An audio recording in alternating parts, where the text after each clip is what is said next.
صوفی وہ ہے جو بغض سے پاک، دنیا کی فکر سے خالی اور اللہ کے لیے نفس کی خواہشوں سے دور ہے۔ صوفی کے لیے سونا اور مٹی ایک برابر ہیں۔ جب رب راضی ہونے لگتا ہے تو بندے کو اپنے عیبوں کا پتہ چلنا شروع ہو جاتا ہے، اور یہی اس کی رحمت کی پہلی نشانی ہوتی ہے۔ نماز اور حیا دو ایسے پرندے ہیں کہ اگر ان میں سے ایک اڑ جاتا ہے، شکوے شکایت کی لت لگ جائے تو ناشکری زبان کی لذت بن جاتی ہے اور انسان ہمیشہ بے سکون رہتا ہے۔ خدا سے مدد چاہتے ہو تو غیرت بے سہارا لوگوں کی مدد کرو۔ دنیا آرام گاہ نہیں بلکہ امتحان گاہ ہے۔ انسان ہر فکر اپنے ذمہ لے لیتا ہے، ان کاموں کی بھی جو اس کے اختیار میں نہیں۔ اپنی ہر طلب اللہ سے مانگو اور قبولیت کا مکمل یقین رکھو۔ اگر کوئی چیز تقدیر میں نہیں بھی لکھی تو پھر بھی دعا ضرور کرنی چاہیے، کیونکہ تقدیر کے سامنے ہم بے بس ہیں۔ تقدیر لکھنے والا تو بے بس نہیں ہے۔ آپ کبھی بھی لوگوں کی سوچ کو اپنے بارے میں تبدیل نہیں کر سکتے، اپنے بارے میں تبدیل نہیں کرا سکتے، اس لیے لوگوں کی پرواہ کیے بغیر اپنی زندگی اس طریقے سے بسر کیجیے جو آپ کو خوشی دے۔ دنیا میں سب سے غلیظ اور سب سے بھیانک آواز اس کی اولاد کی ہے جو بدلحاظی سے اور چیخ کر اپنے والدین سے بات کرتی ہے۔ عمر سے زیادہ حالات انسان کو جلدی بوڑھا کر دیتے ہیں۔ انسان کو کام اور محنت سے اتنی تھکاوٹ نہیں ہوتی جتنا لوگوں کے رویے تھکا دیتے ہیں۔ دولت اور عہدے انسان کو عارضی طور پر بڑا کرتے ہیں، لیکن انسانیت اور اچھا اخلاق انسان کو ہمیشہ بلند درجے پر رکھتا ہے۔ میں گناہ ایسے کرتا ہوں جیسے وہ دیکھ نہیں رہا، اور معاف ایسے کرتا ہوں جیسے اس نے کچھ دیکھا ہی نہیں۔ اپنی زندگی کو اس درخت کی طرح بناؤ جو تنہا کھڑے ہو کر سورج کی تپش برداشت کرتا ہے، لیکن اپنے دامن میں آنے والے کو سکون بخشتا ہے۔ تمہارے نفس کی تربیت کے لیے اتنا ہی کافی ہے کہ تم ان چیزوں سے دوری اختیار کرو تمہیں دوسروں میں بری لگتی ہوں۔ حرام چیزوں اور حرام کاموں سے ہمیشہ بچتے رہو، تمہاری دعائیں قبول ہونا شروع ہو جائیں گی۔ دولت اور کردار میں سے کسی ایک کے ساتھ چلنا پڑ جائے تو کردار کے ساتھ چلنا، کیونکہ کردار ہمیشہ آگے چلتا ہے اور دولت اس کے پیچھے۔ جب انسان دنیا کی مشکلوں سے تھک جاتا ہے تو صرف اللہ کا ذکر ہی سنبھالتا ہے۔ خود جو بہتر سمجھ لینا ایک ایسی بیماری ہے جو انسان کی شخصیت کو زنگ آلود کر دیتی ہے۔ دوسرے کی مدد کرتے ہوئے دل میں خوشی ہو اور سکون ملے تو سمجھ جاؤ یہی خدمت ہے، باقی تو سب دکھاوا ہے۔ جو غصے کو پی جاتے ہیں اور دوسروں کے قصور معاف کر دیتے ہیں، ایسے نیک لوگوں کو اللہ بہت پسند کرتا ہے۔ ایسے منافق لوگوں کے ساتھ رہنے سے ہزار درجے بہتر ہے کہ بندہ اکیلا رہے، جو اوپر سے تو بہت پیار جتاتے ہیں اور اندر ہی اندر جڑیں کاٹ رہے ہوتے ہیں۔ کچھ لوگ ہمیشہ لوگ ہی رہتے ہیں، بے انتہا توجہ، پیار، اعتماد، عزت و احترام اور خلوص دینے کے باوجود بھی اپنے نہیں ہوتے۔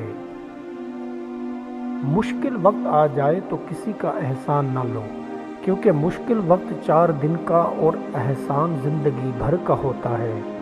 جھک جانا ہی محبت ہے، اس بات کا سب سے بڑا ثبوت سجدہ ہے۔ چھوٹی کشتیوں کو ہمیشہ ساحل کے قریب ہی رہنا چاہیے۔ ایک معمولی سوراخ بھی کشتی کو ڈبو سکتا ہے، اسی معمولی سوراخ سے بے خبر نہ رہو۔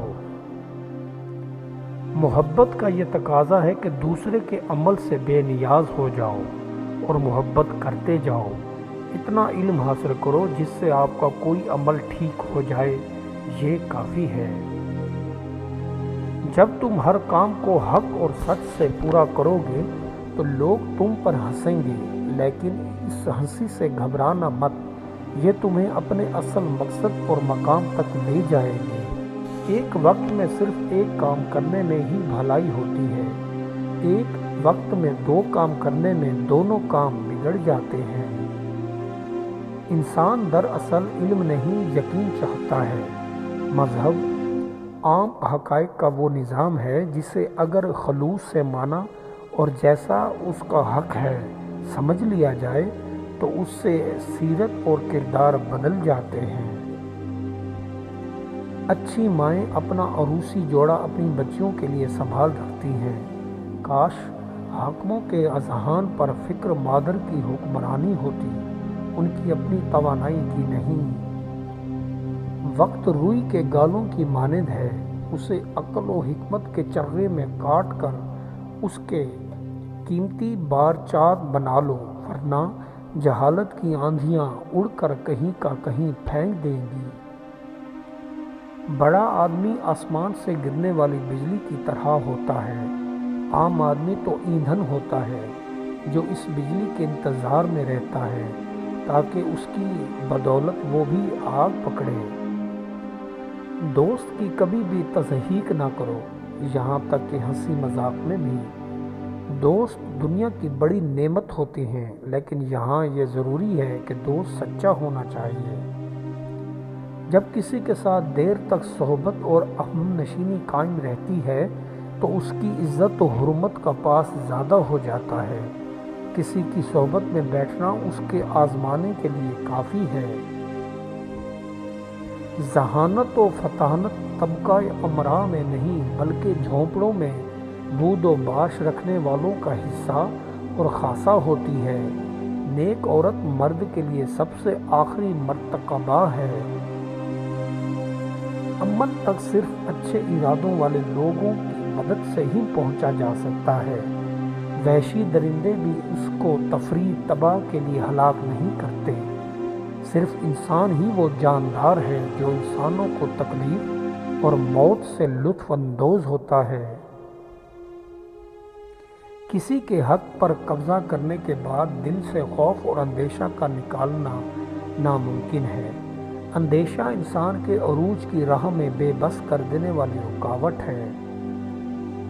انسان اشرف المخلوقات ہے، ضروری ہے کہ سب چیزیں اس کی مغلوب ہوں، لیکن اگر معاملہ برعکس ہے اور وہ ان کی خواہشیں میں اپنی عزت و توقیر کی پرواہ نہیں کرتا، سمجھو کہ وہ انسان نہیں بلکہ دو ٹانگوں کا حیوان ہے۔ زنانہ لباس میں دو باتوں کا خیال رکھو، نہ اس قدر باریک ہو کہ جس کی جھلک نظر آئے، اور نہ اس قدر تنگ ہو کہ جسم کے اعضاء ظاہر ہوں۔ غریب بندہ جب محفل میں بولتا ہے تو اس کی کوئی عزت نہیں ہوتی۔ وہ ایک امیر آدمی محفل میں بری بات بھی کہہ دے تو لوگ اس کی بات کو دھیان سے سنتے ہیں۔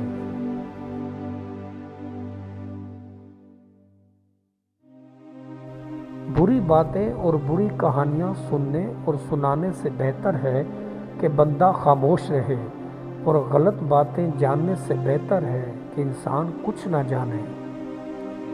اگر کسی انسان کے پاس آنکھیں ہیں تو وہ یاد رکھے کہ اس کو آنکھیں دیکھنے کے لیے دی گئی ہیں، کان سننے کے لیے دی گئے ہیں، اور پاؤں چلنے کے لیے اور ہاتھ کام کرنے کے لیے۔ اگر انسان انہیں استعمال نہ کرے گا تو اس آدمی کو ہمیشہ نقصان اٹھانا پڑے گا۔ ہر ایک عہد توڑنے والے کو کوئی نہ کوئی شبہ پیش آتا، اور ہر ایک دولت اور سلطنت کے لیے زمانے کا ایک حصہ مقرر ہوتا ہے۔ سب سے جلد سزا اس آدمی کو ہی ملتی ہے جس سے تو کسی بات پر عہد کرے اور پھر اسے توڑ ڈالے۔